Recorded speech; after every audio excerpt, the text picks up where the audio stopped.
YTN은 20대 대선을 20여일 앞두고 유권자를 위한 기획 취재, 그대에게를 연속 보도합니다.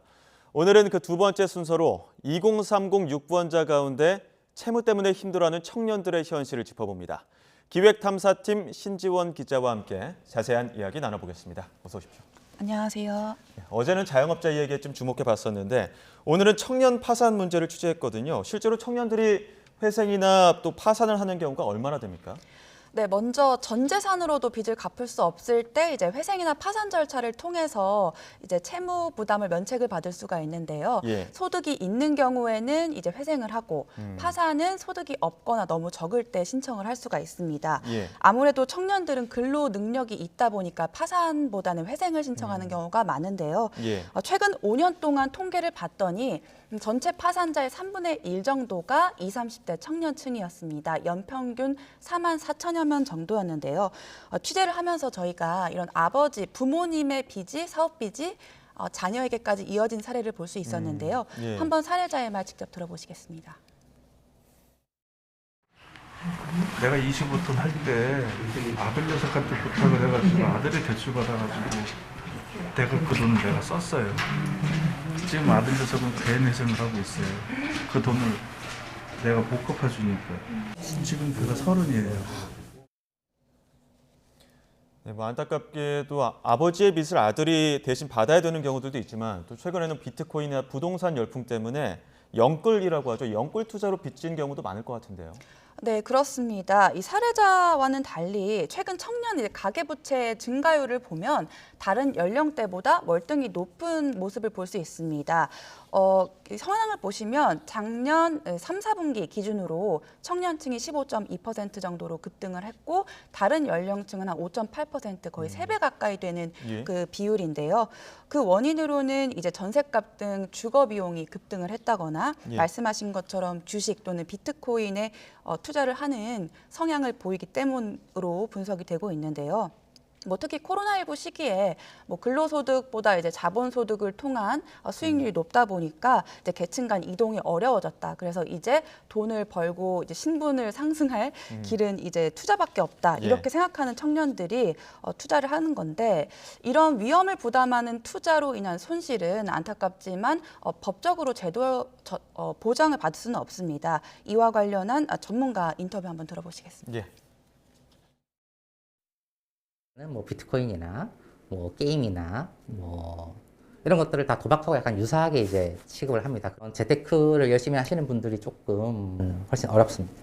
그리고 네, 뭐 상황이 이렇다 보니까 20대 대선을 앞두고 또 후보들도 청년층 지원 방안에 관심을 보였는데 후보들이 공개한 10대 공약에는 또 어떤 것들이 있습니까?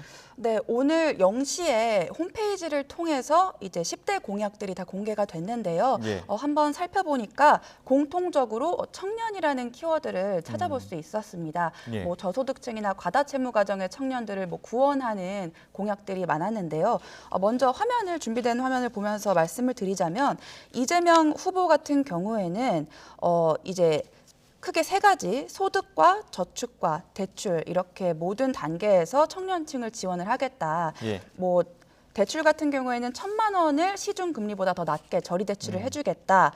또 기본소득의 개념으로 2023년부터 20대 청년들에게 연 100만 원을 지급하고 또 주거 관련 정책에서도 신규 공급 주택의 30%를 청년들에게 우선 배정하고 LTV는 90% 확대하겠다 이런 공약이 있었고요. 윤석열 후보 같은 경우에는 연대 보증 금지제도 현행되고 있는 부분이 있는데 이거를 더 확대를 해서 부모의 빚을 이제 자녀의 수입으로 상환할 필요가 없도록 하겠다. 그리고 과다채무 가정의 청년들에게는 청년 도약 계좌를 통해서 금전적으로 지원을 하겠다. 뭐 간략하게 언급이 되어 있었고요.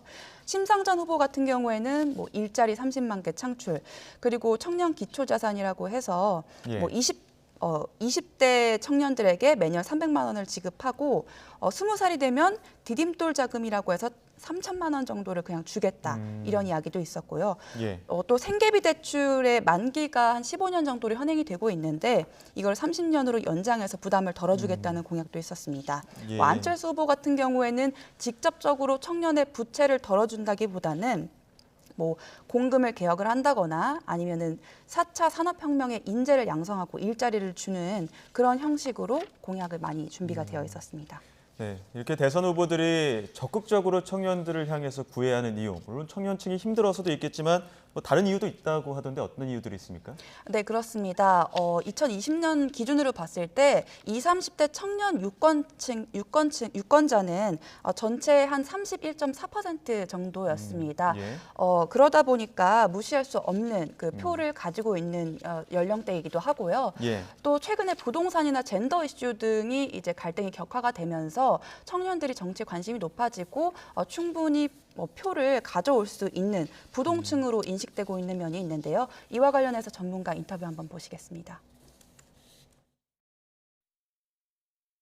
전통적으로 젊은 연령층은 이제 투표를 하는 이들은 이제 약간 진보적인 성향이 있는 그런 집단으로 여겨지는 경향이 있었는데 이번 선거에서는 이게 부동층이구나. 우리가 어떤 정책을 만들어내는가에 따라서 청년들, 청년 남성들이 표를 줄 수 있는 그런 집단이구나라고 인식되어 있기 때문에 부채 얘기로 돌아가서 지금 뭐 다른 연령대의 부채도 많은 상황인데 유독 이 청년 부채에 관심을 가져야 할 이유가 있다면 어디에 있을까요? 네, 아무래도 다른 연령대에 비해서 물론 자신의 책임도 있지만 뭐 가정의 채무를 함께 지어야 되는 그런 네. 경우가 많기 때문이라고 볼 수도 있고요. 저희가 취재 과정에서 좀 흥미로운 연구를 발견을 했는데 이제 빚이 있는 청년 집단과 없는 청년 집단을 비교를 했을 때 한 평균 970만 원 정도의 부채가 있는 청년 집단이 일을 더 빨리 구하더라고요. 그래서 한 예. 1.3개월 정도, 한 달 정도 빨리 일을 구하는데 그렇게 구한 첫 일자리의 임금은 한 13만 원 정도 월 평균 더 낮았다. 그래서 부채 부담이 저소득이나 이런 저임금의 고리로 이어질 우려가 있기 때문에 예. 이런 부분을 끊어야 된다는 게 이제 대선 후보들이나 정부에서도 공감하고 있기 때문에 관련 공약들이 나오고 있는 거라고 생각합니다. 네, 유권자들에게 보다 주목해보는 그대에게 연속 보도. 오늘은 2030 빚진 청년들에 대해서 이야기를 나눴습니다. 지금까지 신지원 기자와 함께 이야기 나눠봤습니다. 오늘 말씀 고맙습니다.